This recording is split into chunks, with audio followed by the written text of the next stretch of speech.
So, okay, thank you, Sergio. So I will be brief because it was not scheduled on the roadmap. So, okay, we'll just present the commissioning of T011 cavity developed at IPN Orsay. And I will just present the motivation and the first result. So the motivation is to improve the accuracy of the sensitivity and reliability of surface resistance measurement, and to investigate the surface resistance versus the temperature in the range of 1.8 and to 4.2 Kelvin. So this setup will improve the so the motivation for this new setup is to improve the sensitivity at 4.2 Kelvin because we have some difficulties for the temperature measurement and the sensitivity of the temperature measurement at this range. And it's based on the design of Saclay setup developed in collaboration in the past 10 years ago, around 10 years ago. So we have done a new cavity. So we want to study the spatial surface resistance distribution on the sample, and we want to participate in the progress to understand the SRF property of the thin film. So, sure. Let's go. So the principle of the method, I will be brief, describe the setup, the principle, because you have certainly already seen in the past. So you have the cavity, the vacuum cavity here. Here you have the thermometer in vacuum, and you have the helium bath all around. And you cool down the sample by the flange here. Okay, so you calibrate the system with a heater here. So you have the first curve, and when you use the same power with HF field, you have the same temperature variation in the border of the sample. So you can have a really precise surface resistance by applying these relationships that you know. So, okay, so by this way you have the procedure of the system.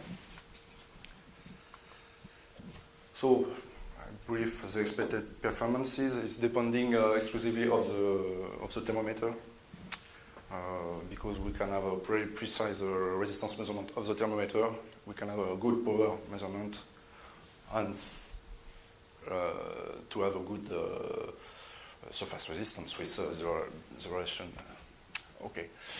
So for this setup, we have two frequencies of working points. So 2.88 gigahertz and 5.19 gigahertz. So it's interesting because, as I see now, so I pass on this part. So you have the two modes.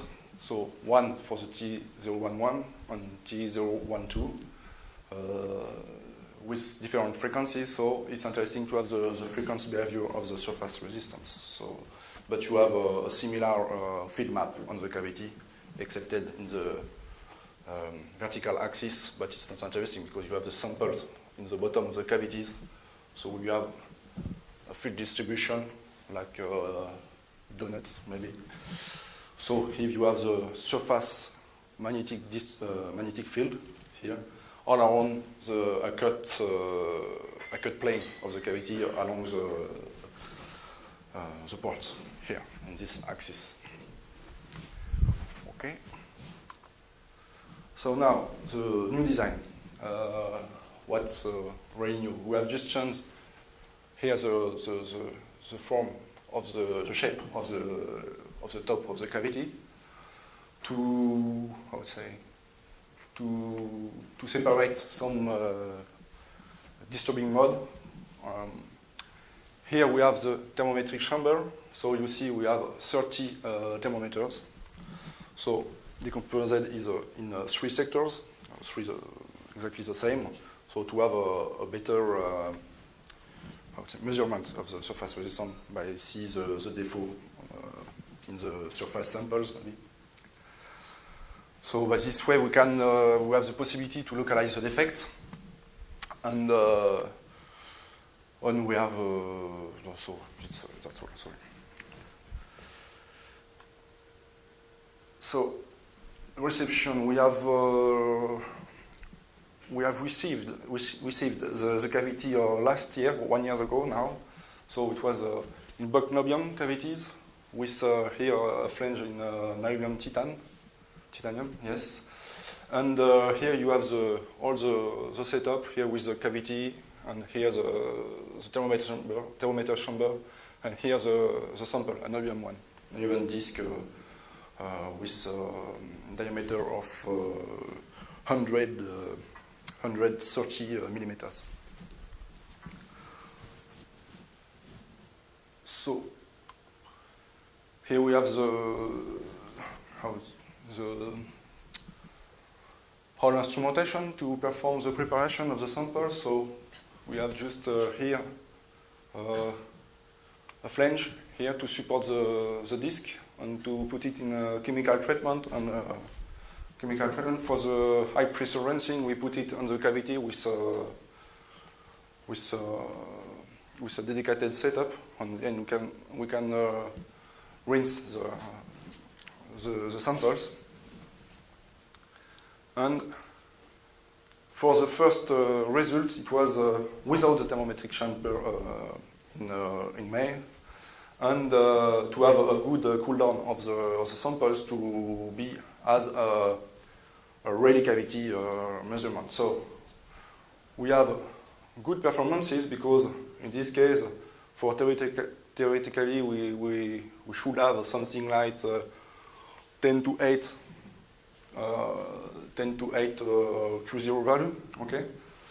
But if we plot the surface resistance here, in this case, we can approximate with this relation, and we see that we have a poor, I would say, a poor residual resistance. It's because it was the first commissioning, and we don't want to perform too much chemical treatment on the cavities, and we have just performed 80 microns of BCP. And we hadn't really, controlled the temperature. So we have certainly not enough chemical treatment and maybe a little bit hydrogen pollution or something like that. But it was not the purpose for this test. So what is interesting is that its cavity is working, and we have not multipacking or field emission or something like that. So there's no problem for that.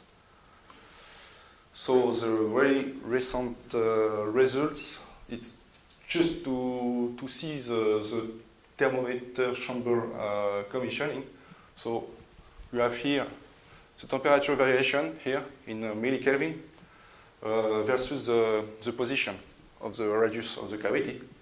So you have the 6 thermometers, and in this case we have 3 points because you have 1 thermometer on the radius and 2, if you remember, on each part. Yes. So we have a good sensitivity for this niobium disc, niobium samples.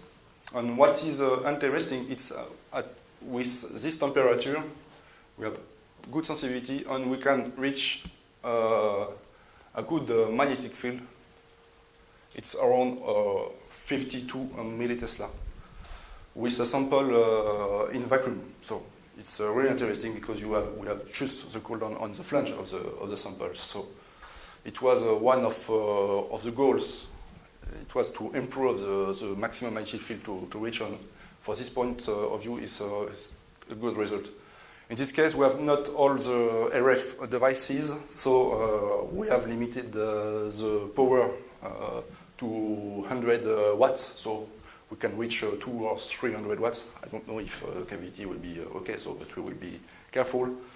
We haven't good circulators or not good low level RF driver, so we have just one frequency to study for the moment. So next step is just to perform new chemical treatments, to have a good one and a real one to test the niobium for actual present project.